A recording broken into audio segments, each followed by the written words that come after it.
Birmingham City are no longer browsing the market. The board are trimming, upgrading and reshaping the attack as if it's a live project, not a season to be left alone and reviewed later. Because when you bring 5 players in this late in the window and move 8 out, you're not just swapping names on a team sheet, you're changing space.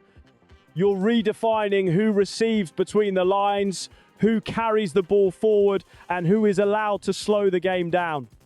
Right now, the Blues are chasing a sharper, more vertical edge in the final third, and one role in the squad is starting to look more like a luxury than a weapon. The drifting playmaker who needs the game to come to him.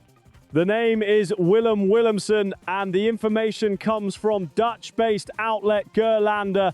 Their report says NEC Nijmegen have expressed an interest in doing a deal. That's not a farewell just yet, but it is a sign that Birmingham's decision makers know exactly where the squad is heading and who may not be part of the journey. Here's the real tactical read. This isn't about a name, it's about fit. Birmingham's recruitment has a clear profile right now, and it isn't about neat touches for their own sake. Look at the churn. Look at the arrivals. Carlos Vicente comes in from Deportivo Alavés with genuine touchline aggression, stretching back lines and forcing fullbacks to turn. Add Ibrahim Osman and suddenly there's more pace and more direct threat out wide. That matters because it changes what the number 1 zero space is for. If you're playing with aggressive wide players, the central pocket can't be a waiting room, it has to be a launch pad. Someone who receives on the move, links quickly, then vacates the zone so the next wave can attack. When Willemsen burst onto the scene early, it worked because he added end product and took responsibility. But as the season went on, he stopped shaping games and started blending into them. And in Chris Davies' current build, blending in is effectively an exit interview. Strip him out of the shape and things speed up. Birmingham gain cleaner lanes for a faster front line.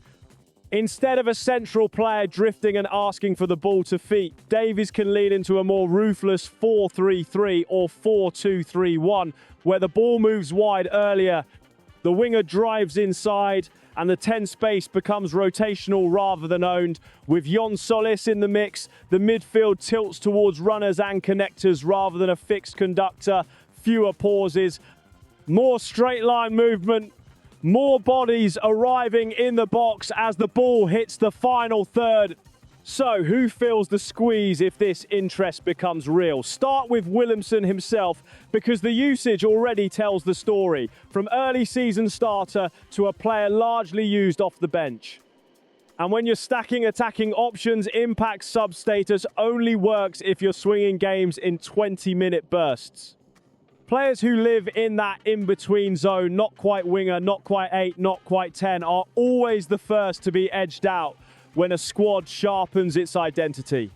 It's not just about him either. New wide threats redistribute minutes. If Vicente is a genuine starter, someone's touches disappear.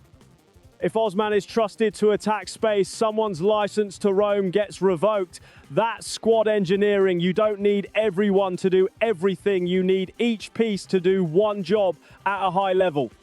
Birmingham's recent business suggests they want specialists who force opponents to react, not artists who wait for the match to suit them. From NEC's perspective, the logic is obvious. They are losing attacking pieces in Vito Van Crooij and Rober Gonzalez, and they want someone with Eredivisie experience who can slot straight into that rhythm.